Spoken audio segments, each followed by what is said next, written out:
The Hindu editorial analysis में आपका स्वागत है। तो आज हम बात करते हैं, प्रथम एडिटोरियल जो है वो कोलिजियम पर बेस्ड है। कोलिजियम जो कि हाई कोर्ट और सुप्रीम कोर्ट में जजों की नियुक्ति के लिए जो प्रोसेस अपनाया जाता है उसमें होता है। तो इसके बारे में आज हम देखते हैं कि द हिंदू एडिटोरियल में क्या दे रखा है। तो सबसे पहले देखते हैं कि भारतीय जो सुप्रीम कोर्ट है उसके कोलिजियम ने कुछ जानकारियां शेयर की हैं कि अब वो क्या करने जा रहे हैं कि The Collegium is account says will now conduct the interview of candidates who have been recommended for evaluation of judgment in high courts। तो इसमें यह है कि कोलिजियम अब इंटरव्यू लेगा जिनका कि इनको रिकमेंड किया गया हाई कोर्ट्स में नियुक्ति के लिए, उनको उनका इंटरव्यू ऑर्गेनाइज किया जाएगा। दूसरा इसमें दूसरा इसमें देखा जाएगा कि उन उम्मीदवारों को बाहर रखा जाए, पैनल में संभवतः उन उम्मीदवारों को बाहर रखा जाए जिनके करीबी रिश्तेदार उच्च न्यायालय में, सर्वोच्च न्यायालय में न्यायाधीश के रूप में सेवा कर चुके हैं या सेवा करना जारी रखे हैं। तो इस तरह से हमारा ये प्रस्ताव अपने आप में बहुत ही उल्लेखनीय है। तो इस तरह के प्रस्ताव में बहुत सारी चीज़ें निकल करके सामने आई है कि यह अभी चूंकि यह शुरुआती स्टेज में है, तो इसमें बहुत सारी प्रक्रिया किस तरह से होंगी, किस तरह से कोलिजियम की बेंच बनाई जाएगी, इस पे विचार हो रहा है। तो इस पे हम देखते हैं।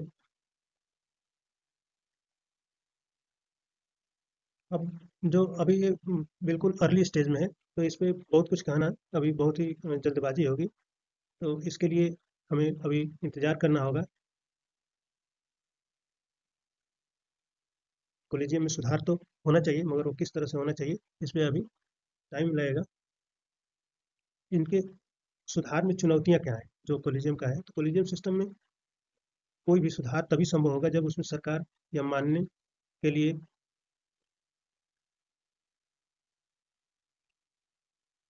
जब तक तभी संभव है जब तक कि सरकार बिना किसी समझे बुझे प्रस्तावों को वापस करना जब तक बंद नहीं करेगी, तब तक इसमें इस प्रक्रिया में प्रॉब्लम होती रहेगी।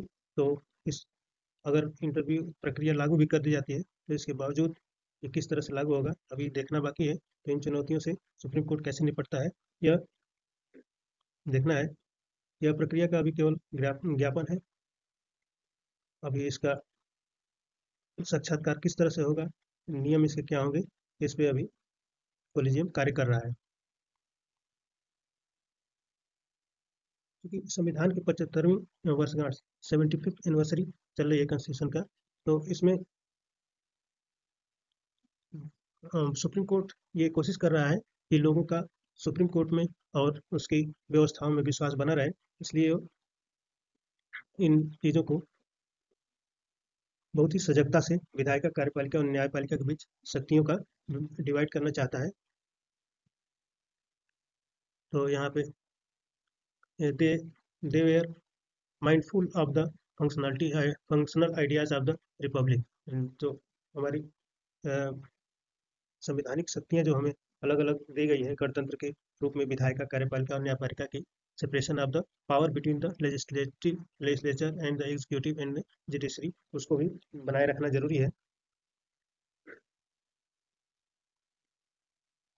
तो इस तरह से हम देखते हैं कि क्या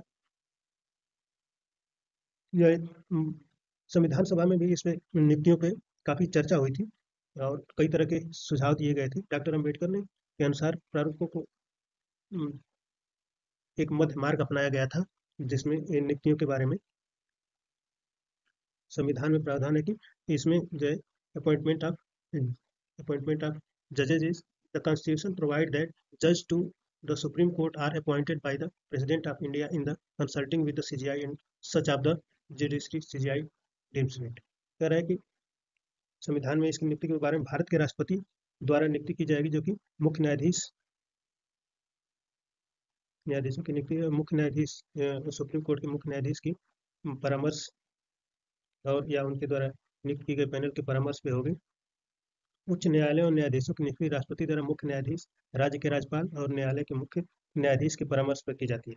उच्च न्यायालयों के बीच न्यायाधीशों का स्थानांतरण राष्ट्रपति द्वारा मुख्य न्यायाधीश से परामर्श के पश्चात किया जाता है।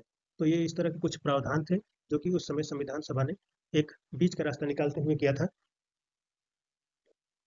पर फिर भी एक परिभाषा जो परिभाषित करने का लैक ऑफ डिफिनीशन, परिभाषा का अभाव था इसमें। जैसे कि while these stipulations are clear, they fail to define what manner of consultation out ought to the made।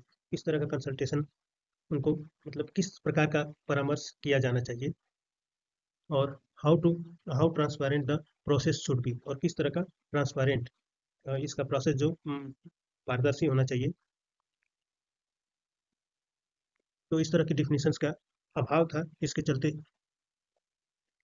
इस कुछ केसेस आए जिनमें द्वितीय न्यायाधीश मामला 1993 में आया था। इससे पहले 1981 में आया था।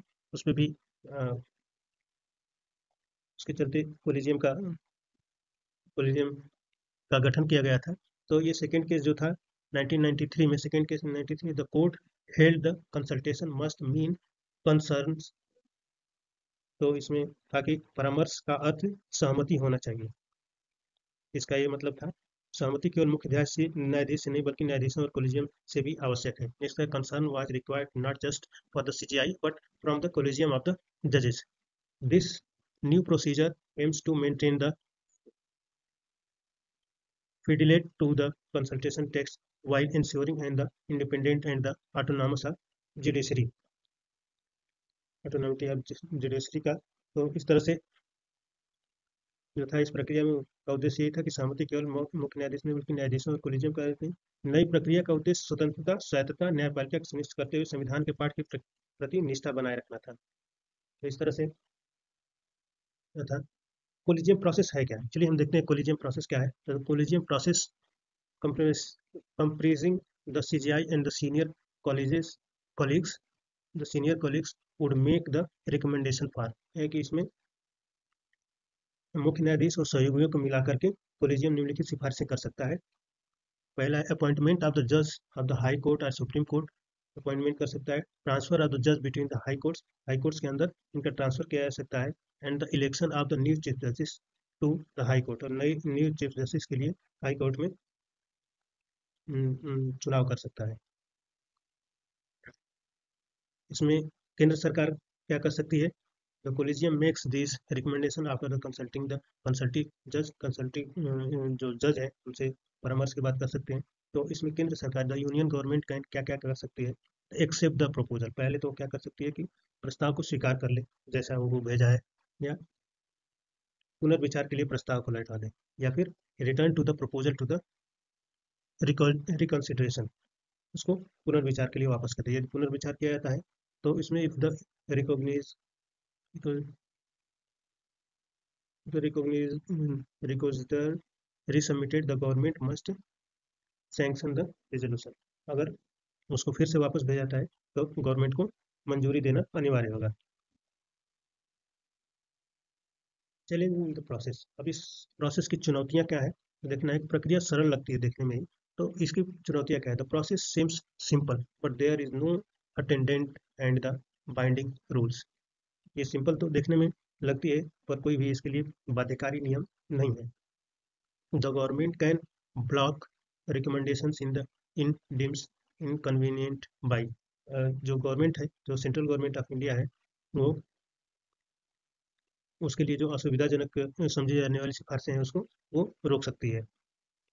इसके लिए वो क्या कर सकती है? कीपिंग द प्रपोजल पेंडिंग, वो क्या करे कि उसको प्रपोजल को ही लंबित रख दिया, बहुत लंबे समय तक लंबित रख दिया, जिससे कि परेशान होकर के, यही बहुत सारी प्रक्रियाएं हुई थी जिसमें परेशान होकर के सुप्रीम कोर्ट ने फिर से नई रिकमेंडेशन भेजनी पड़ी, और इसके चलते बहुत सारी रिक्तियां भी बनी रहती हैं सुप्रीम कोर्ट और हाई कोर्ट में, जिससे कि सरकारें लेकर के उसको पेंडिंग रखती हैं।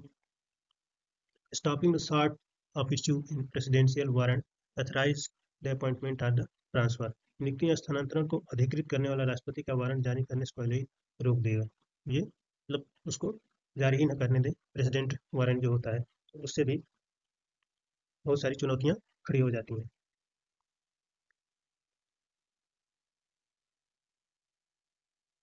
पैराडॉक्स ऑफ प्रिमेसी, तो प्रधानता जो होता है का विरोधाभास कौन इसमें रहेगी।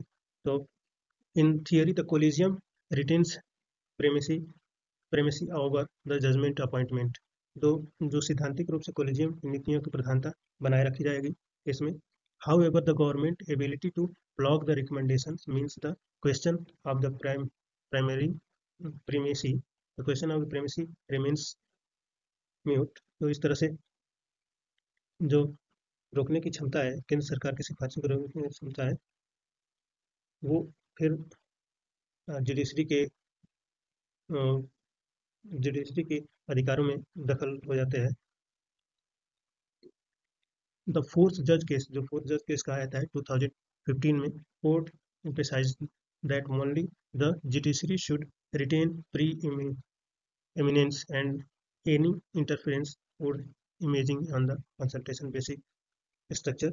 तो इसमें क्या था, हालांकि जो सिफारिशें सरकार रोक सकती है वो तो चौथा न्यायाधीश मामला 2015 में जो आया था, न्यायालय ने इस बात पर जोर दिया था कि उन न्यायपालिका को ही सर्वोच्चता बनाए रखनी चाहिए जो नियुक्तियां हैं उसमें, और कोई भी हस्तक्षेप संविधान के मूल ढांचे पर आघात करता है। मेन संविधान का मूल ढांचा यह है कि तीनों की शक्तियां डिवाइड है, तो इस पे हर कोई अपनी अपनी शक्तियों में किसी की भी शक्तियों में कोई दखलंदाजी न करे इसका।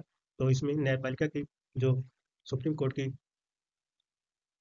सुप्रीम कोर्ट का जो प्रधानता है वो हस्तक्षेपित होती है।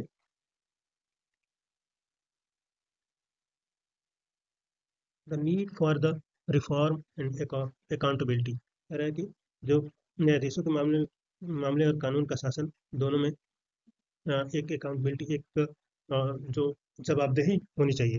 There is no doubt that until there is no doubt that until we find the process that balances accountability with the independence, embracing meaningful reforms within the current system remains critical। Collegium जो है संवैधानिक उपयुक्तता को हमारी स्थिति चाहे जो भी हो वर्तमान कानून शासन के प्रतिनिधित्व करता है। तो इस तरह से कोलिजियम को कोर्ट द्वारा एक वैधता दी जाती है, दी गई। The law as stand must be follow, जो भी नियम है उसको फॉलो होना चाहिए। तो द कोलिजियम निविस्ट proposal address some of the long standing concern over its process but implementation remain key issue। तो कोलिजियम में पालन करने के लिए कानूनी रूप से बाध्य है, सरकार जो है कानूनी रूप से बाध्य है, इस मामले में उसे कोई विवेकाधिकार प्राप्त नहीं है। जब सरकार सिफारिशों को अंतहीन रूप से सिफारिशों पर अंतहीन रूप से बैठ जाती है, मतलब लेकर के उसको दबा करके बैठ गए और वो पेंडिंग रखे हुए हैं या कार्रवाई करने में विफलों के प्रस्तावों का विरोध करने लगते हैं, तो यह प्रभावी रूप से कानूनी प्रक्रिया को बाधित करती है। इससे क्या होता है कि सरकार और कोर्ट में तनातनी में जजों की नियुक्ति नहीं हो पाती है और तमाम पेंडिंग मामले इसीलिए लंबित रहते हैं क्योंकि सरकार और जुडिशरी अपने अपने बातों पर अवरुद्ध किए रहते हैं। सुधारों में जो court role is ensuring the compliance, सुधार और जवाबदेही की आवश्यकता, सुधार की आवश्यकता हमेशा होती है। Until now, while the court has occasionally asked to government to act when fail,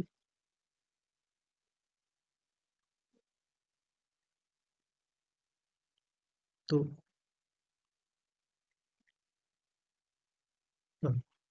यहाँ पे जो जब कभी न्यायपालिका ने कभी कभी सरकार को किसी प्रस्ताव को अमल न करने कार्रवाई करने के लिए कहा है, लेकिन अनुपालन के लिए स्पष्ट निर्देश जारी करने में परहेज किया है।